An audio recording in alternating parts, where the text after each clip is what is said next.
We're continuing with the series on the Adam and Eve syndrome, and we will be on this series for a number of weeks. I think this will be one of our longer or longest running series, pretty much like the one we experienced when I was on the Quimby manuscripts. That was the longest. This might be as long, covering several or covering changing topics, not topics, but subjects. So what I do is I have an overarching theme, the Adam and Eve syndrome, and the topics will change, and each topic might cover 2, 3, or 4 weeks. I know when I get to the end of the subject that it's time to change, to continue the series, change the topic. The topic that we are working with first is the subject is spiritual dash mental, spiritual hyphen mental, spiritual mental psychotherapy. Last week was the first session, and the which we I has been labeled part one. Part one under the subject spiritual mental psychotherapy was cosmic medicine. We dedicated the full lesson on explaining cosmic medicine, what it is, what it does, and how it works. Cosmic medicine. This whole series, no matter how many weeks it cover or how many lessons it cover, is a teaching on cosmic medicine. The subjects and the topics change. Fundamentally, what we're doing is teaching cosmic medicine. Cosmic medicine, fundamentally, a bottom line is a state of mind.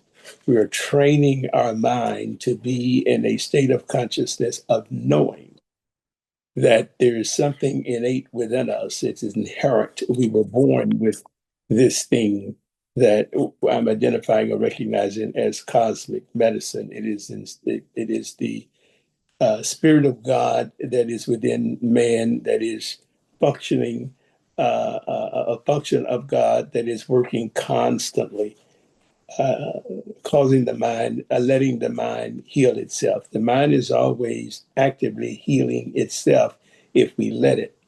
And it is healing itself instinctively, what? Naturally, how? Automatically, how? Gradually. It's going on all the time, this cosmic medicine. And so, as I said, so no matter how many weeks we are covering, that's what we're talking about. That's what we're developing in healing our mind, cosmic medicine. With that, I will share the pass out handout for tonight. The Adam and Eve syndrome. Our first subject under the overall theme, the Adam and Eve syndrome, is spiritual psychotherapy, and this is part two. Last week, part one, the topic was cosmic medicine, what it is, what it does, and how it works. Tonight, part two, the working topic is the Bethesda pool. And under the Bethesda pool, the operating thought is cure allows healing. We're talking about the distinction between cure and healing. You know, you can cure and not be healed, but cure allows healing. Spiritual psychotherapy is cosmic medicine. Cure allows healing, but cure is not healing. Cure is not always healing. Now, the Bethesda pool is a story found in John chapter 5 in the New Testament, and I'm going to read selective verses out of that story. And in John chapter 5, reading a few of those verses, it reads like this.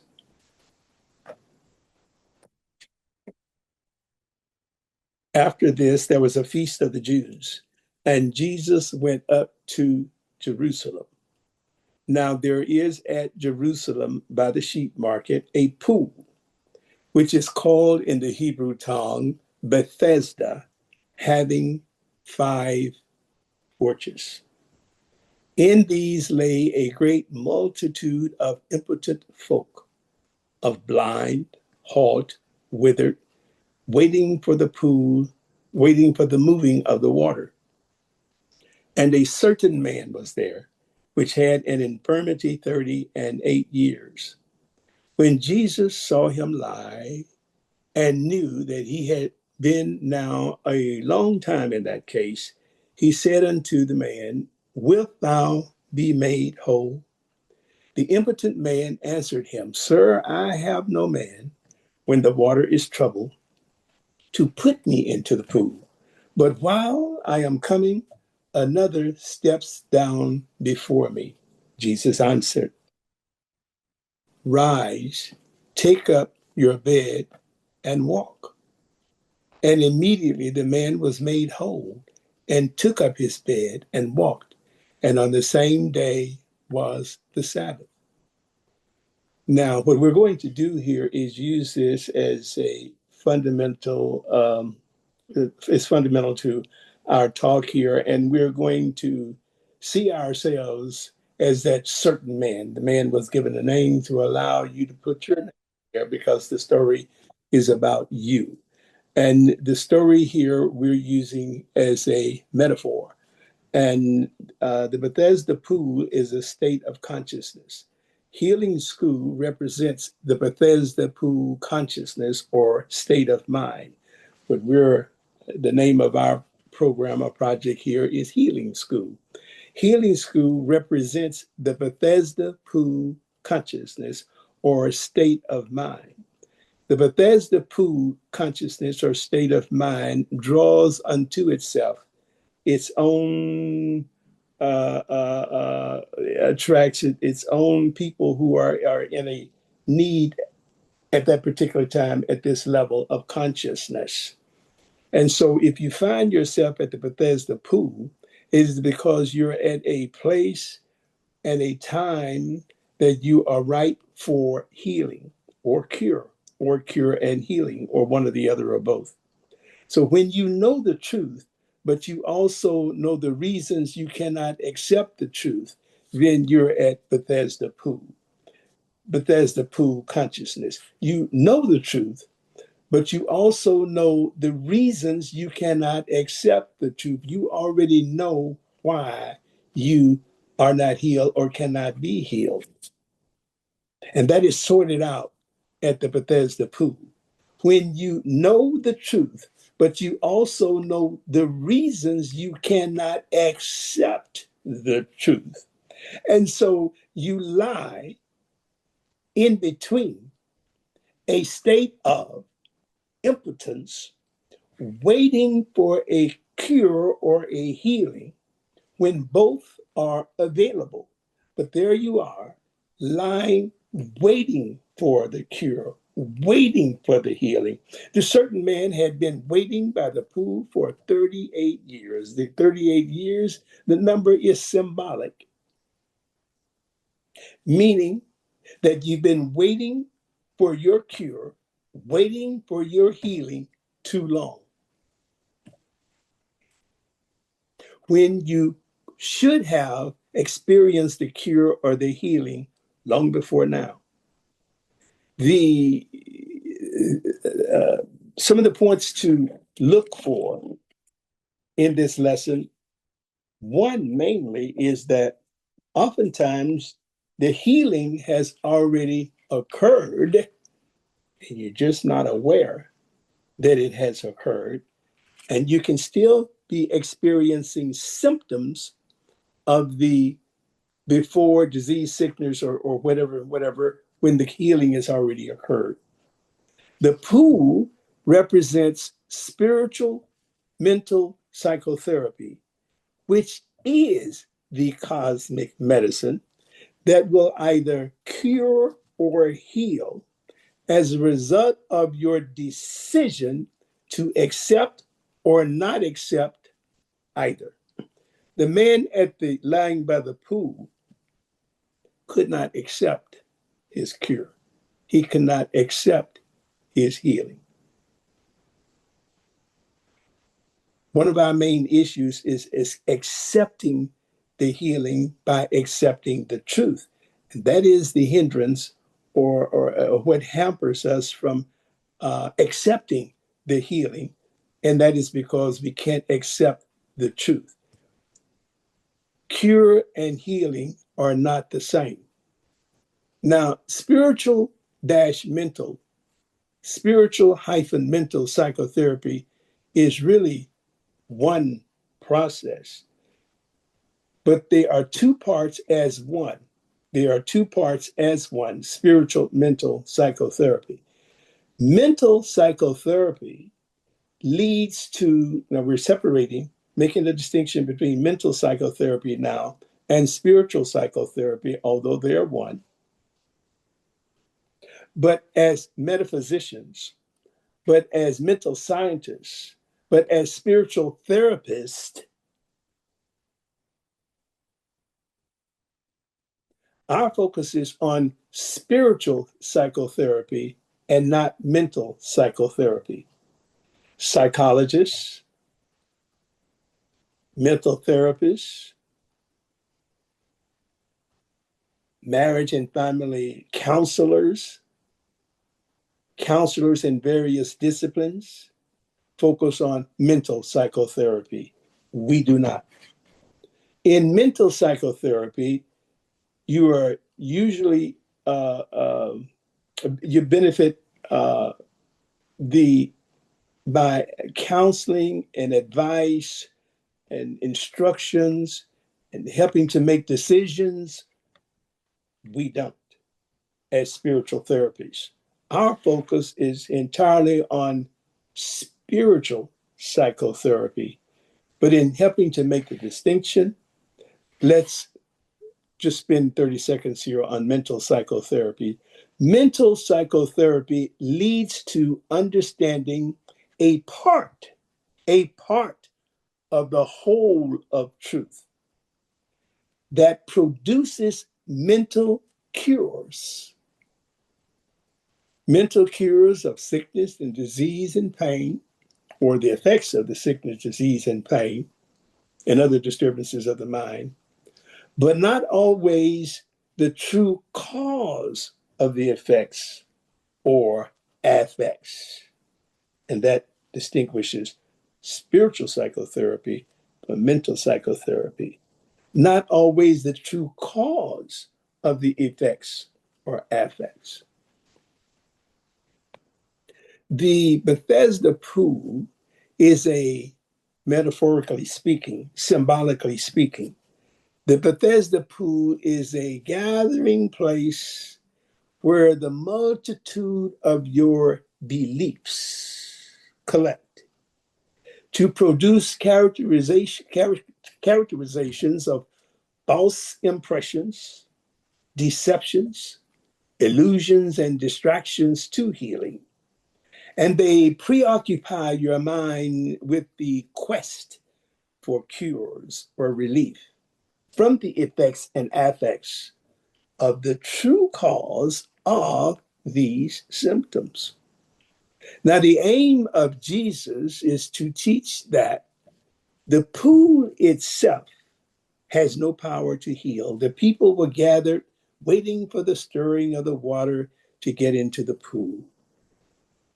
They are believing in external material substances and things to heal.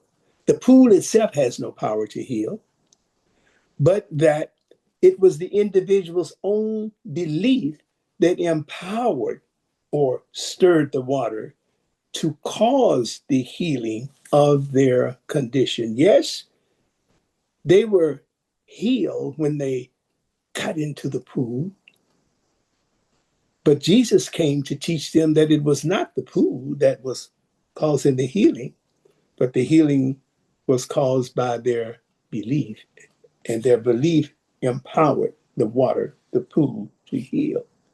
At first, the man gave reasons when Jesus asked him, "Do you want to be made whole? Do you want to be healed?" Well, the man's first response was giving Jesus reasons why he could not get into the pool.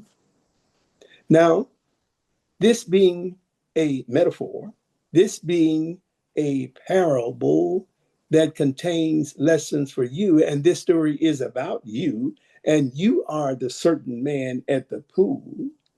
It is pointing out to you that knowingly or unknowingly, and most of this is knowingly or conscious for us or by us, is that we are in our reasons when we're asked the question, do you want to be made whole or do you want to be healed? And we justify our reasons, and this is why many people need counseling. And it's mental counseling, it's psychological counseling. So Jesus, not hearing his reasons, spoke to the man saying, rise, take up your bed and walk. Your reasons are not the cause of your paralysis. The lame man was paralyzed. But the man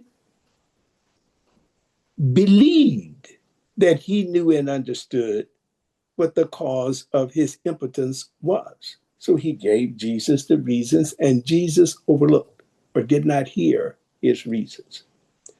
Jesus is a fact, represents or symbolizes a faculty in your own mind. And Jesus coming to the man at the pool of Bethesda, this faculty of mind, aspect of mind, is always coming to you at your pool, asking you the rhetorical question, the universal proverbial rhetorical question, do you want to be healed? There's a dialogue always going on in your mind, and the voice is always asking you when you're dealing or confronted with a problem, do you want to be healed? And there's a silent conversation going on in your mind, and you are frozen in the past, rehearsing a script in your mind that's playing over and over on a loop, telling yourself the same old story over and over and over, the reasons why your prayers haven't been answered, the reasons why you're not cured, and the reasons why you're not healed.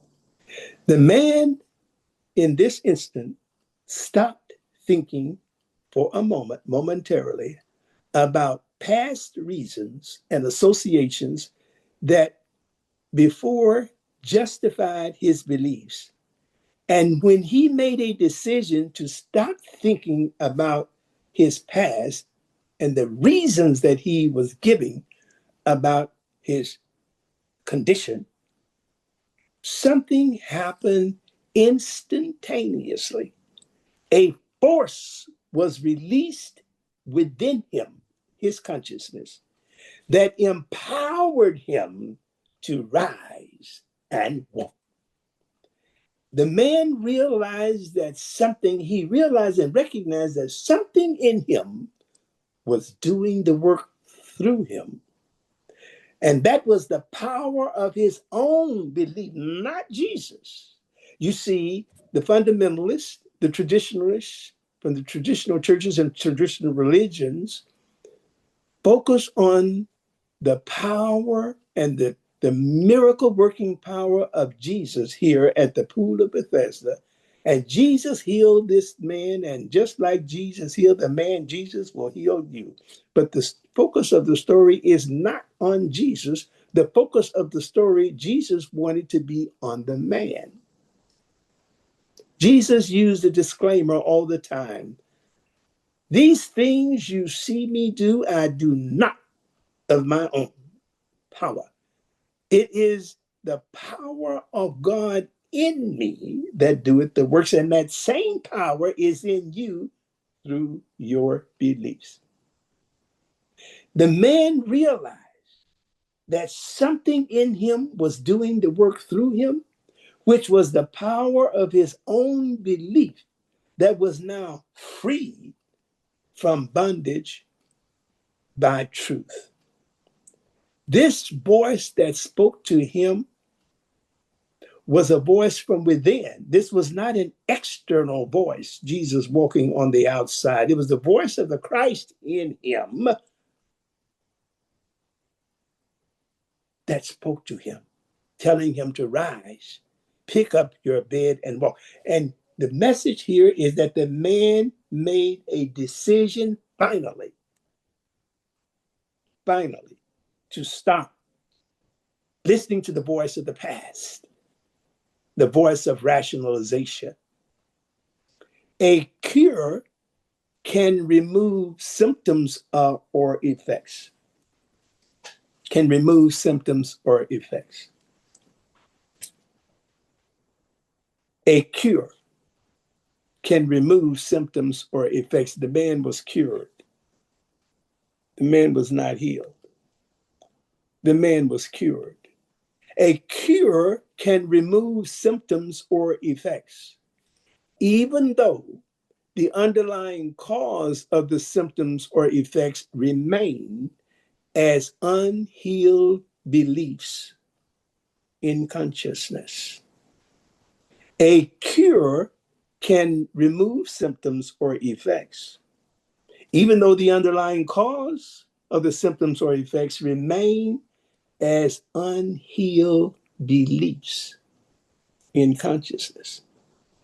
This dynamic results in what is called remission or suppression of belief, rendering the belief temporarily powerless to manifest or express as symptoms of sickness, disease, pain. Just because the disease is disappeared or the sickness has disappeared or the pain is disappeared does not mean that healing has taken place, but it does indicate that a cure has taken place.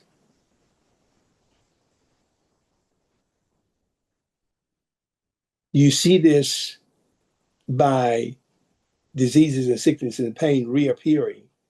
Sometimes it's the same symptom, and if it's not healed, then manifesting in different forms or different problems or different conditions or different situations. This is the understanding behind the proverbial rhetorical question by Jesus.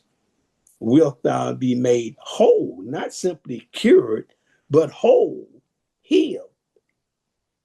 Do you want to be healed? Or do you just want a solution or resolution to what you perceive to be the reasons of your condition? What you perceive to be the cause of the condition. Oh, you're accurate in terms of the reasons, but reasons and cause are not the same.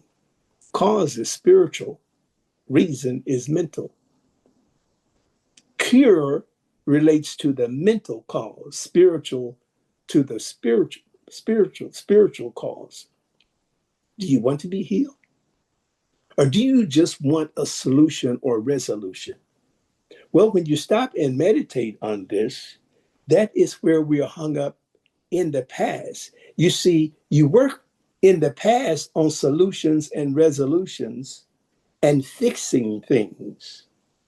But if you're dealing with it spiritually, those things actually don't exist. They only exist in your meaning, and your meaning gives it life, and that belief sustains it. It cannot be healed. Do you want to be healed? It can be cured, but it can't be healed.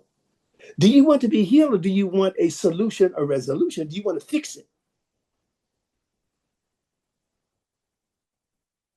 Solution and resolution can establish or bring peace. Now, you can solve a problem or resolve it, and the result is peace of mind. But that's temporary. And what's a benefit and a good in that is that a cure or that brings peace of mind can allow healing, then to be performed by divine wisdom, which is the Spirit of Christ in your mind as intuition, which then controls and governs your mind in right thinking as it changes your perception about what you think you see. What you think you see is not there. But if you can come to peace of mind through a cure, that allows healing to be performed by the Spirit of Christ in your mind. But the Spirit of Christ in your mind, which is intuition within you, the still small voice, does not heal anything in the past and anything associated with what you are holding in your mind as the reasons for your pain, your anger, your upset, your sickness or your disease or whatever it is. And indicated by Jesus' response to the man when he began to give all of his reasons. Jesus simply did not hear him, gave it no attention, and stayed with his intention to inspire the man's thoughts to rise. So the man's thoughts rose in him and transcended all of his reasons instantaneously, and that released a power within him, the power of his belief to heal his mind, to cause a cure in his mind. This intuition does not change, destroy, or remove sickness, disease, and pain, etc. Intuition works only in the mind and upon the mind of the thinker about his own beliefs and not outside his mind, in and on the mind of the other individual, or on what you perceive to be the cause of your anger, your upset, your grief, your hurt, disappointment, or your pain, or any other form of judgment or appearance. Intuition is the voice for God in your mind. It is the voice of the therapist in your mind. Therapist with the capital T. And this therapist in your mind speaks in a constant dialogue in the silence of your mind. And this is what spiritual, mental psychotherapy is. You were born with this therapist in your mind. And this is what cosmic medicine in your mind is.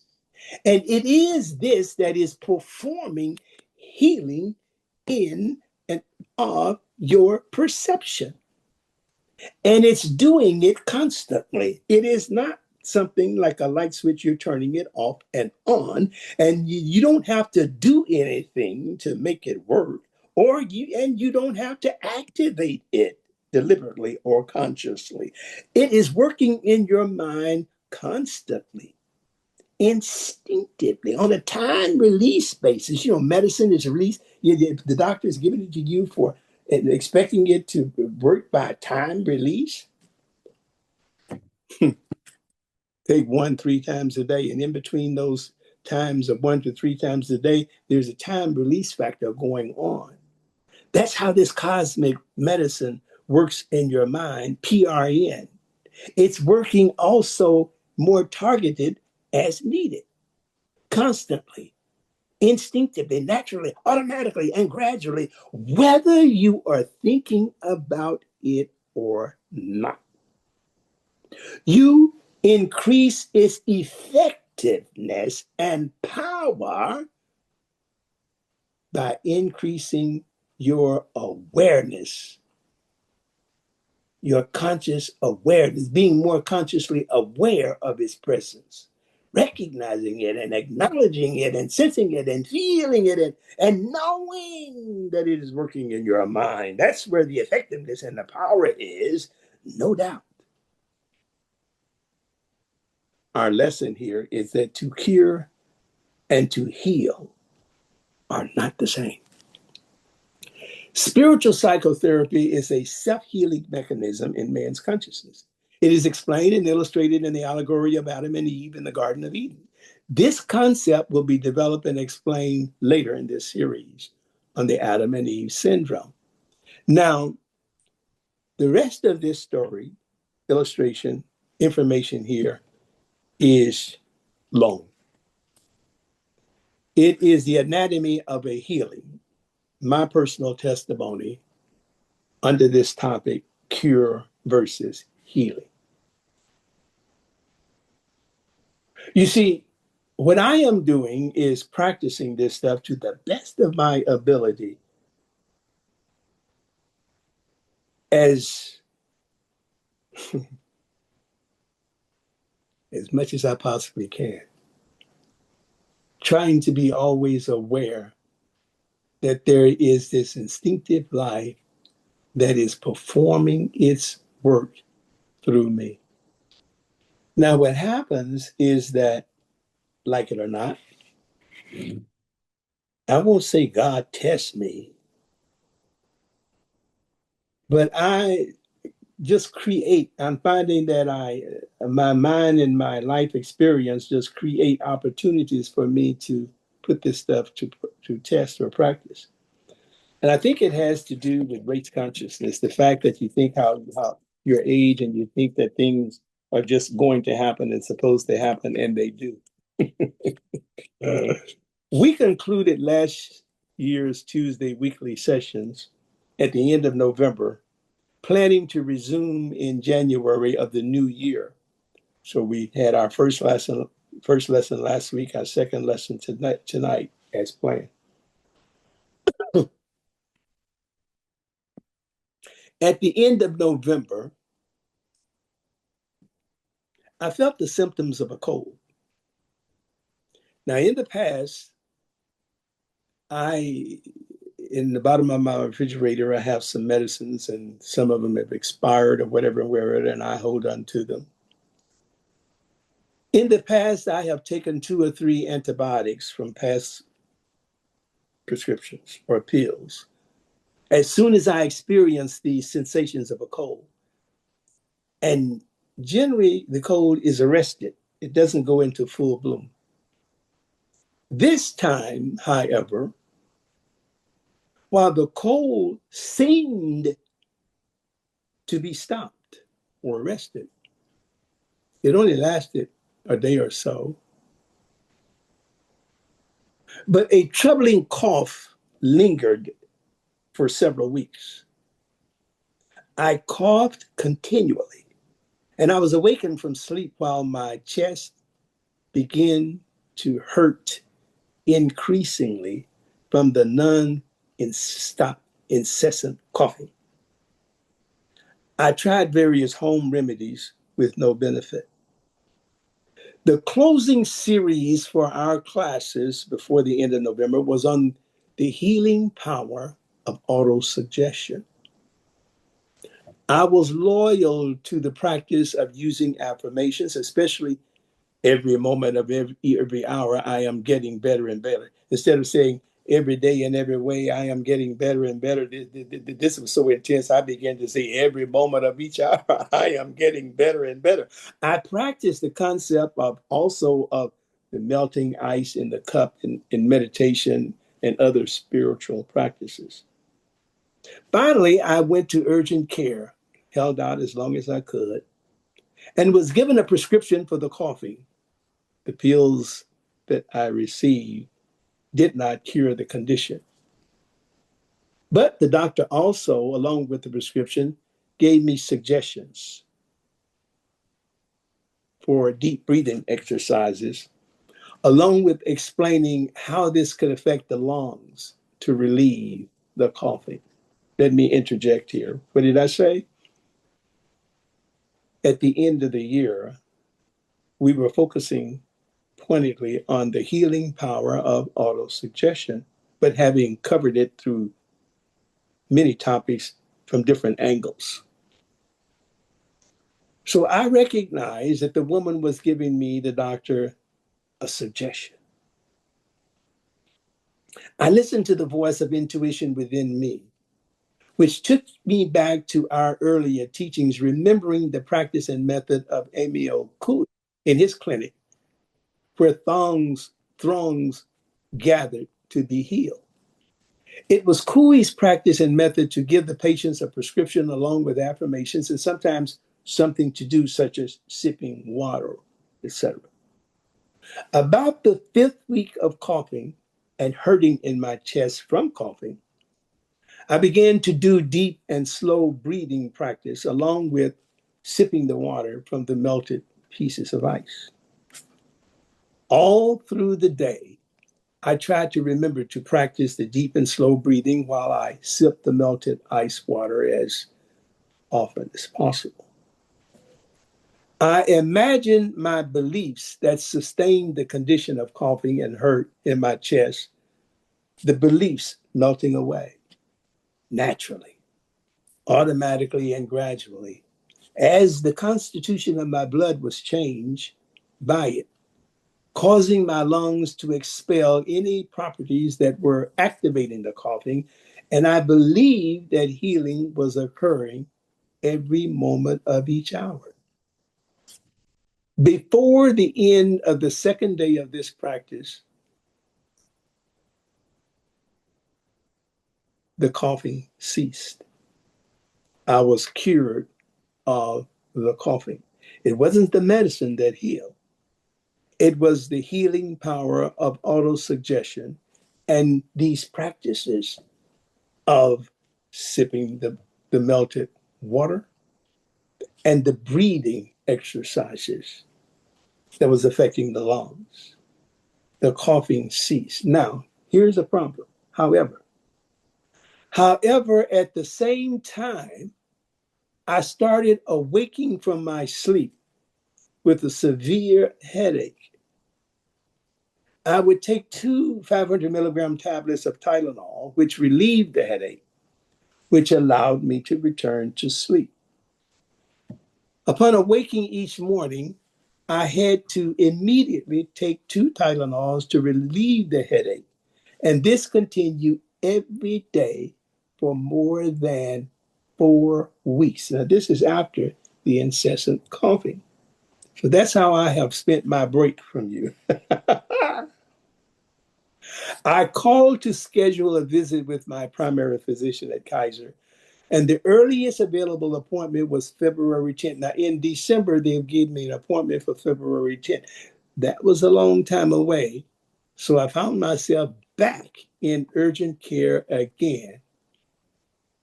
From this point in sharing this testimony, it is important that you keep in mind all the points emphasized in the teaching up to now, and particularly in this lesson on spiritual psychotherapy and cosmic medicine, what it is, what it does, and how it works. If you are dealing with a medical challenge, a challenge in a relationship, a challenge in finances, or a challenge in any area or aspect of your life, you can use these same principles, apply it, and you will get the results desired. Being repetitious and redundant, what you are watching or looking for is the healing power of autosuggestion through the dynamics of spiritual psychotherapy as cosmic medicine. This is spiritual psychotherapy at work. When I sat for the visit for the headache in urgent care, I told the doctor about my long-standing constant headache, the taking of the pills, and the temporary relief, but no cure.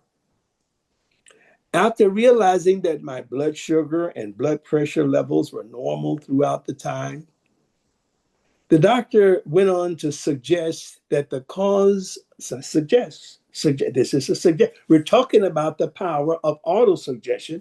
And what I don't want you to overlook here is suggestion and how we overlook suggestion, how we sit here in these classes and hear this stuff over and over again. But when the foot hits the floor, when we walk away, we're not practicing this stuff. After realizing that my blood sugar and blood pressure levels were normal throughout the time, she then suggested that the cause of my headache, see, we're going to cause. The cause of my headache might be tension and stress induced. My response was typical. Like most people, in spite of the fact that I'm a teacher and I'm steeped in this knowledge and this truth and this teaching, I responded in the same way and manner that the average person or the person who knows nothing about this stuff responded. My quick response to this was my typical response to such a thought. And I said immediately, I don't have anything to be stressful about.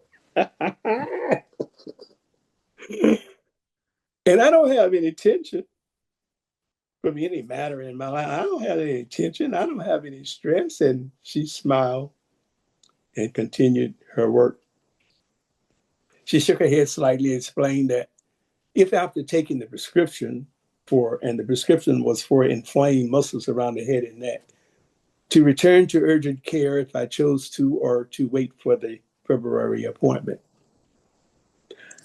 I took the prescription home and I took one of the pills because I made a decision instantly that I was not going to take this medicine as a muscle relaxer.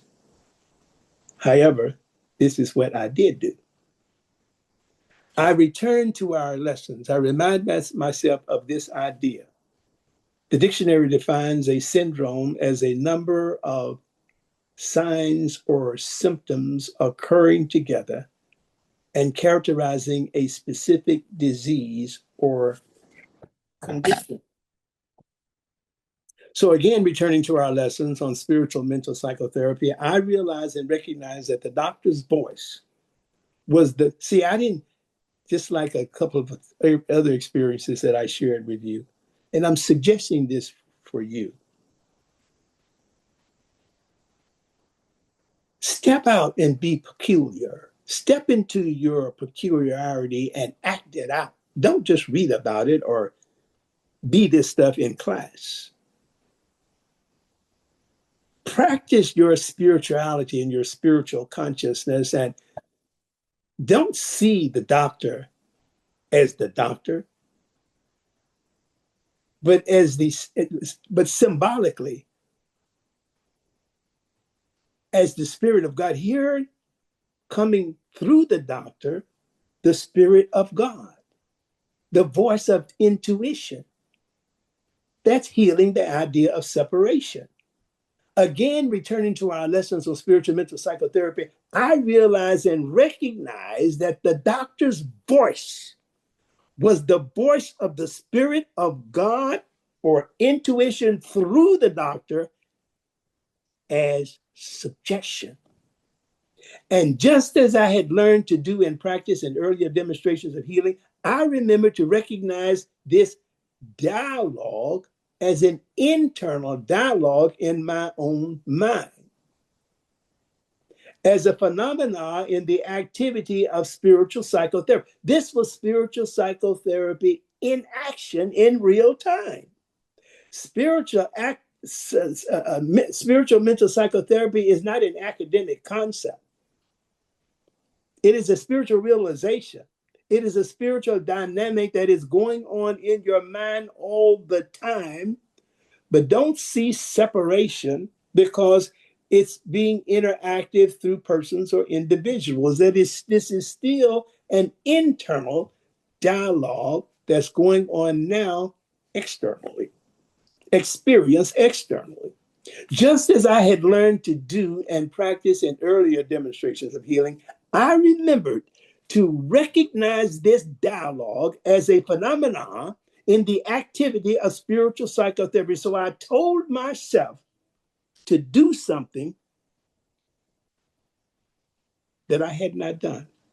I reminded myself the power of acceptance, that suggestion, accepting the doctor's suggestion as an element of the formulation of my own cosmic medicine that was being prepared for me in real time, instinctively, naturally.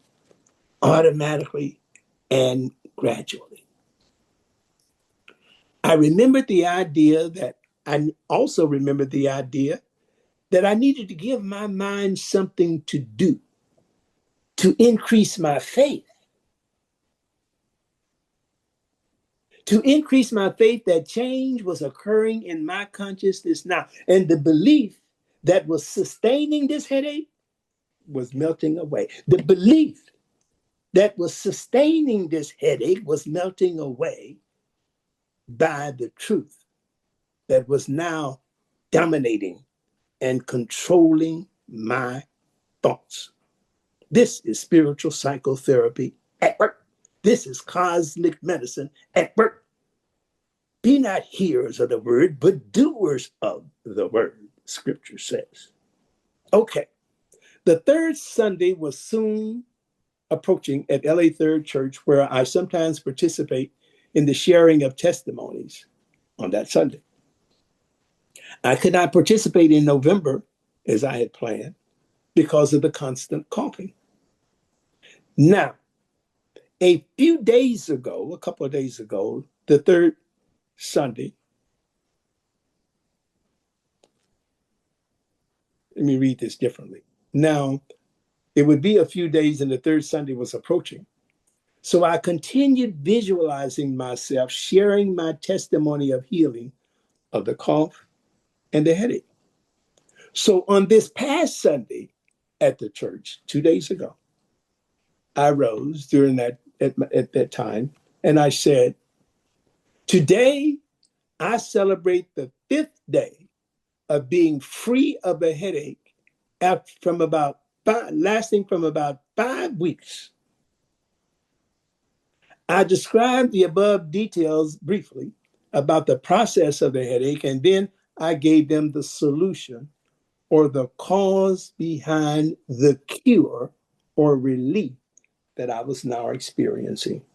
I haven't shared that with you now. I will go into that momentarily. What was the cause of the cure? How did this cure come about?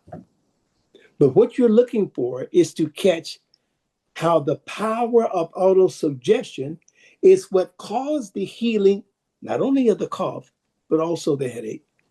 And when you apply the same method and process, it will produce the same results for you.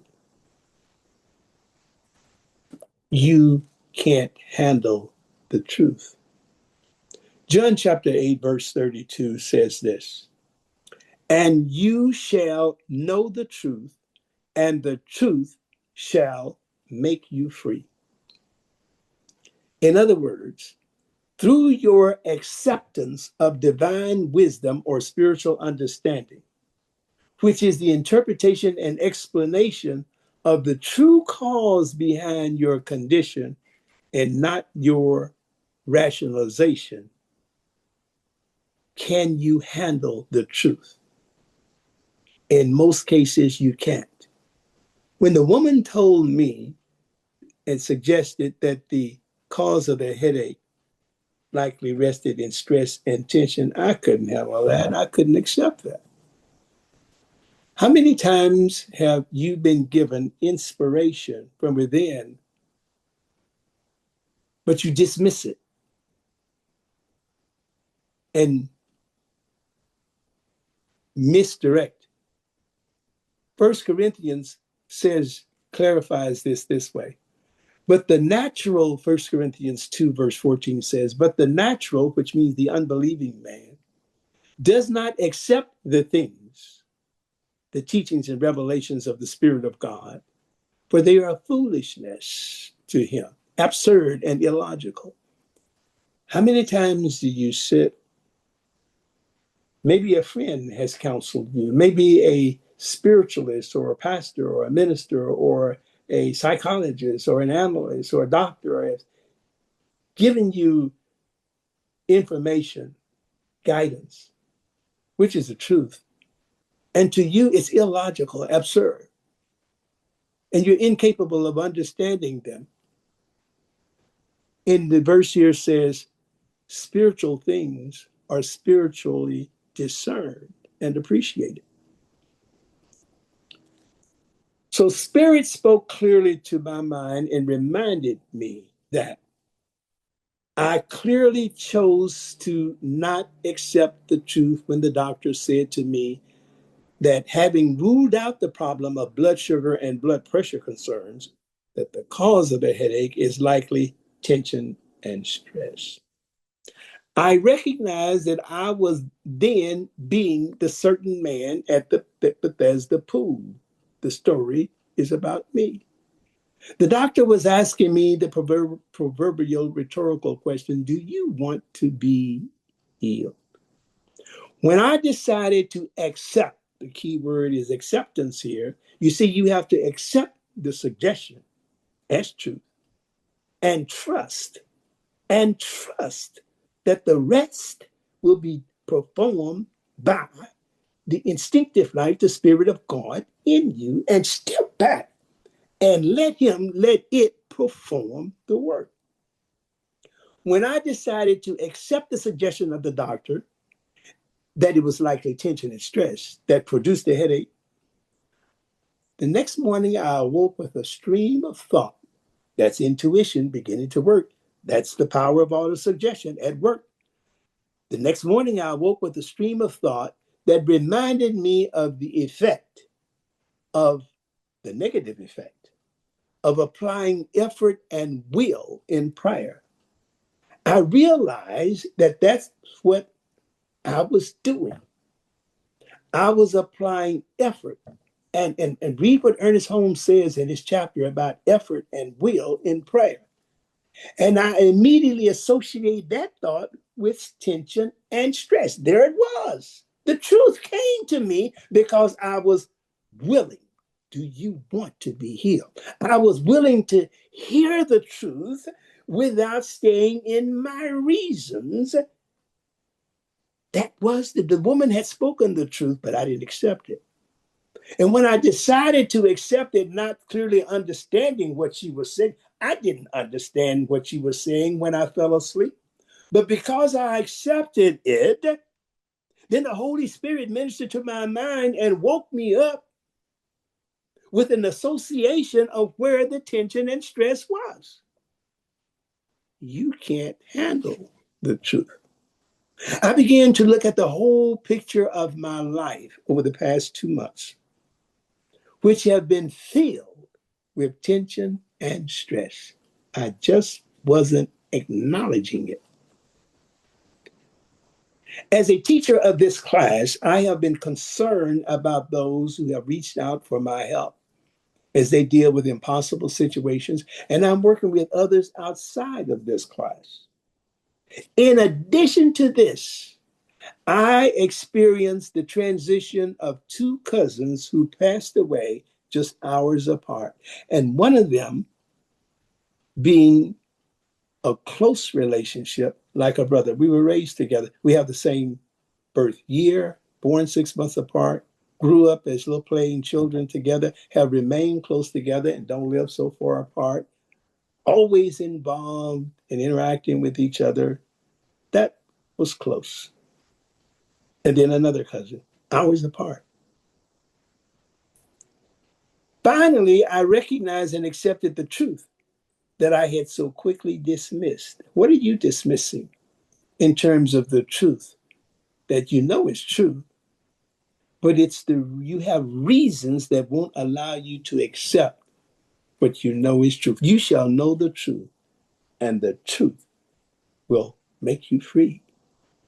Tension and stress were the underlying factors as the cause of my headache. So equipped with an accepted diagnosis and opinion, see, this is what I'm saying, a key to healing. Whether you believe it or not, whether you agree to it or not, it really doesn't matter because it's all nothing, it's all meaningless, but we're talking about the practice of auto-suggestion. So equipped with an acceptable diagnosis or opinion, my fears were subsided because my imagination was going wild on all that this could be. My fears were subsided. I got a diagnosis. I got an opinion. Bless it. Give thanks for it.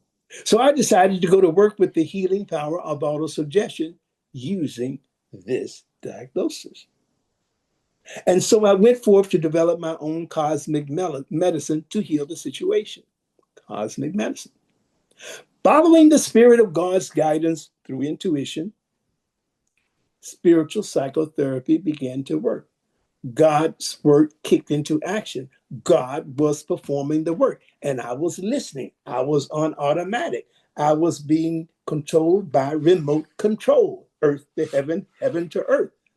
Following the Spirit of God's guidance through intuition, I was led, I followed, to go pharmaceutical shopping. I went to the market to create my own cosmic medicine, as Coue did in the 1800s, being his own pharmacist. He was a chemist. But what did they mix? What was available out of the garden, principally. I awoke that morning with a fresh thought on my mind, fresh manna from heaven. And so I went to the tree and gathered the manna from heaven, which were instructions, divine wisdom, the Christ that worked in my mind. And the first thing I did, I remembered and I reviewed a document that I had written on photosynthesis, where it explains the healing power of the light from the sun and how it creates healing energy through the leaves of vegetation. This was not by accident nor coincidence that I stumbled into this document. That's intuition, divine mind, Holy Spirit putting it there in front of me. I felt the inspiration of the Holy Spirit, and I felt the power of autosuggestion taking control of my thinking and guiding me. At the market a few hours later, I found myself not pre-planning, but just following, picking up things instinctively. I picked up several bunches of various types of natural seasonings, cilantro, parsley, basil, and others. And then a bunch, I just saw kale. I grabbed a bunch of that. Collards, I grabbed a bunch of that. Celery, I grabbed a bunch of that. Onions, I grabbed a few of those. A couple of other ingredients. Now, in a large pot at home, I mixed a ratio of one third broth to the rest of it was water, chicken broth, and 1/3 to 3 or 4 parts water, large part, half full. And I simmered all of these ingredients for longer than an hour, and maybe an hour and a half. Simmers, heated it and then let it simmer. Then I strained those vegetables and just kept the broth. And from some of the broth, I made a vegetable soup. Following Spirit's guidance, I created the dish of vegetable soup because I had been carefully monitoring and observing my diet and its association to the onset of these headaches. I had intentionally abstained from all red meats, which I don't eat a lot of anyway. And I was conscious about added seasonings of any kind. So all of this broth was natural seasoning that made my vegetable soup. I'm following Spirit's prompting. Spiritual psychotherapy at work. This is cosmic medicine. Along with this diet of mine now, pot liquor, because that's what it was, I continued with my affirmation every day in every way. I am getting better and better. Additionally, I sipped the liquid of the pot liquor constantly throughout the day and night as my cosmic medicine. I remained conscious of the power of autosuggestion, realizing that the Spirit of God, as instinctive life in my mind, was performing for me, through me, as the healer of my life, targeting and melting away all beliefs that were sustaining this headache. That night, I slept through the night peacefully, and I did not experience the headache at all beginning that very night. All during the next day, there was no sense of the headache. Now, 5 days later, it was Sunday, the third Sunday, which was 2 days ago. I stood there and I shared my testimony of healing on the third Sunday, LA Third Church, because before then, I was visualizing myself standing there giving my testimony. The cough and the headache, was this a cure or a healing? The cough and the headache. The question to you, think about it. Was this a cure or a healing? In both cases, the symptoms disappeared and were no longer felt as sickness, pain, or comfort. The answer is this. In the case of coughing, this was both a cure and healing. The cure came by relaxing the effort and will and relieving the sense of urgency to be healed, to stop the coughing. And continuing to use the available tools. This caused the release of tension and stress. Tension and stress. The healing, that's the cure, the coughing. The healing came by the revelation that the cold that the cough was an extension of was already healed. It was already healed, but not acknowledged, not accepted. And the coughing continued because of the concern that the cold was still threatening, and the cough was the evidence of that.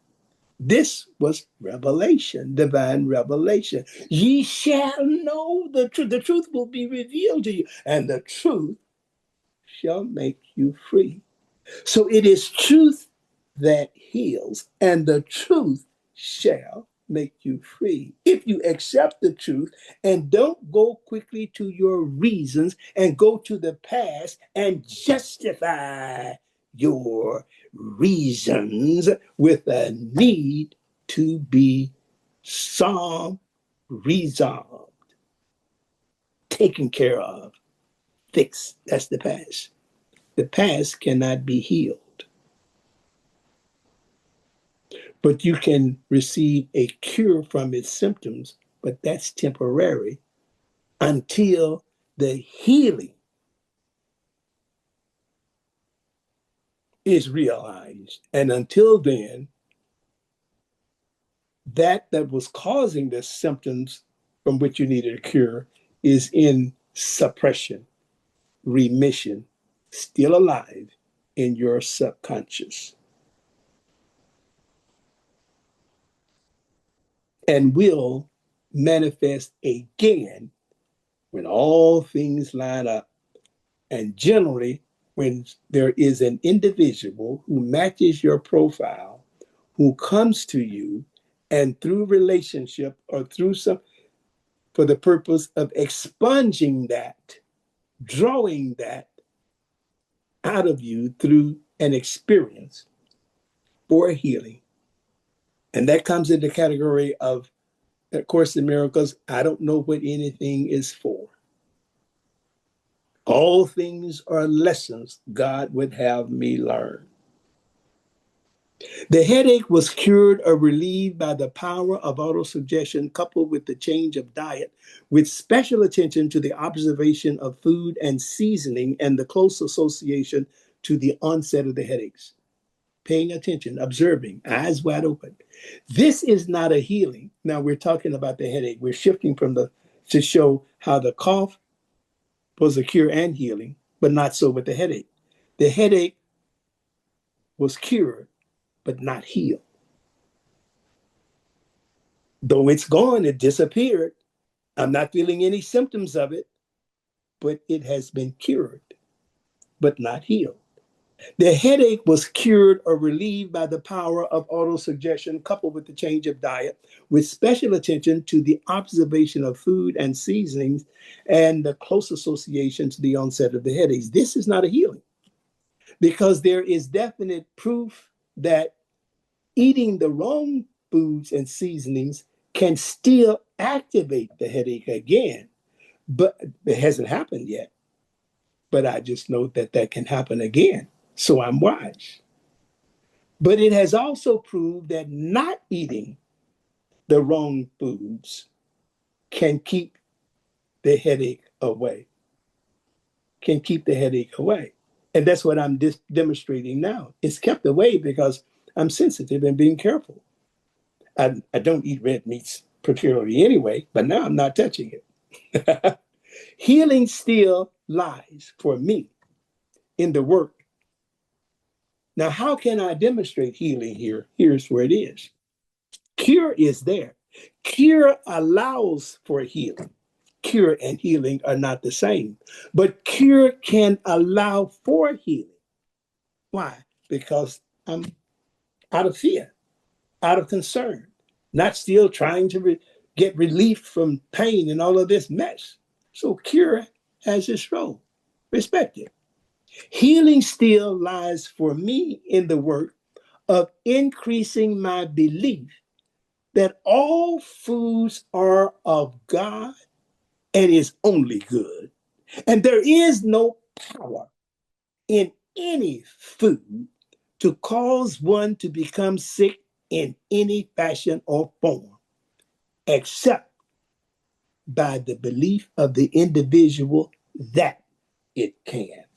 And that's the certain man. So, to the degree that this belief is increased, that I just spoke, the headache can be prevented from occurring. To the degree that this belief is increased, I should be able to get to the point where I can eat any food and don't experience a headache. But I'm no fool. I know that my belief is not that strong in that area yet, but it can be. And I've mastered other conditions where I couldn't do this, and my belief has, and you've heard me share the testimony, and my belief became strong to where I could engage in those activities or things with no effects. So that's what I'm working on now. Spiritual psychotherapy is cosmic medicine. Cure allows healing, but cure is not healing. And so it is.